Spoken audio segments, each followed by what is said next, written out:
Welcome back, guys.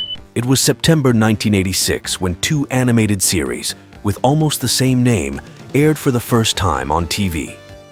The first is called The Real Ghostbusters.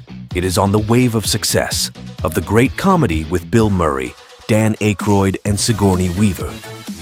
The series tells the mythical adventures of four Ghostbusters on the New York streets. They have the same names as the film. There is the same comical atmosphere that mixes with fear.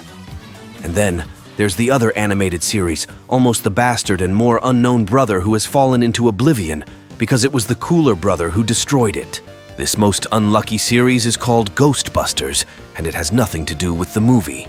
In their trio, there is a big ape with an Indiana Jones hat, and they don't have the legendary Ecto-1, but an old car with the face of an angry ghost.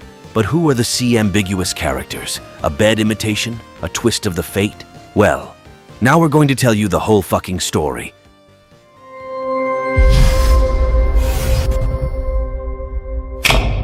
Here they are. On one side, the real Ghostbusters, and on the other, the Ghostbusters. But which ones will be the real ones? Well, the Ghostbusters, the most ambiguous and unlucky ones. Now we'll explain everything to you. Captain Kirk's nipples. It all started way back in 1975 when an ambiguous series called The Ghostbusters aired on NBC. Produced by Filmation, the very same people who after a few years will produce the very famous Alpha Man, He-Man, and the Masters of the Universe. By the power of Grayskull!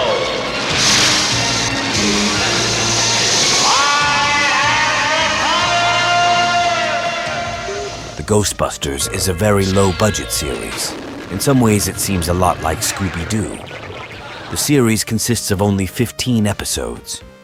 The team will investigate various mysteries in company of a large ape who will act as their driver. This disappointing series will end only after one season. Viewers immediately forgot about it. It will be resurrected by Ivan Reitman almost 10 years later with his Ghostbusters. Obviously, Columbia has to ask Filmation for the rights to the name. Meanwhile, Columbia begins to think of new names, how Ghostbreakers or Ghost Stoppers. But luckily, things went as Dan Aykroyd and company hoped. Filmation sells rights to Columbia's Ghostbusters brand, and he does it for $500,000. The rest is history. Ghostbusters was released in 1984, forever revolutionizing comedy.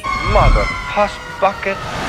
But let's go back to 1985, when Columbia decided to produce an animated series about the Ghostbusters, and they decided to commission the work to Filmation, thanks to the great success of He-Man. But this time, something is wrong. Who the fuck do you think you're going for, huh? Who the fuck do you think I am, you fucking dumb boy?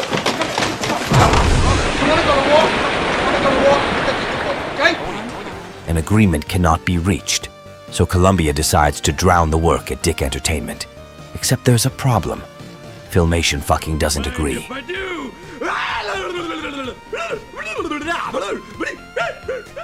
The insult of a series called Ghostbusters and not made by them is too big. So Filmation gets to work digging up the bizarre 1975 series and giving an animated sequel entrusted to the children of the characters seen in the old TV series. This is how in the mid-80s we find ourselves at the paradox. Two animated series in progress at the same time. The tug of war begins. Columbia immediately decides to clarify things, calling their series The Real Ghostbusters, as if to say, don't be wary of imitations. But Filmation, accustomed to less than memorable animations, manages to turbocharge it. And so on the fateful September 8th, 1986, Ghostbusters arrived on TV. Just 5 days before the rivals. The Real Ghostbusters. A very exciting tug of war, but one that will last a very short time. The Real Ghostbusters series will literally devour your opponents, crushing them like insignificant ants.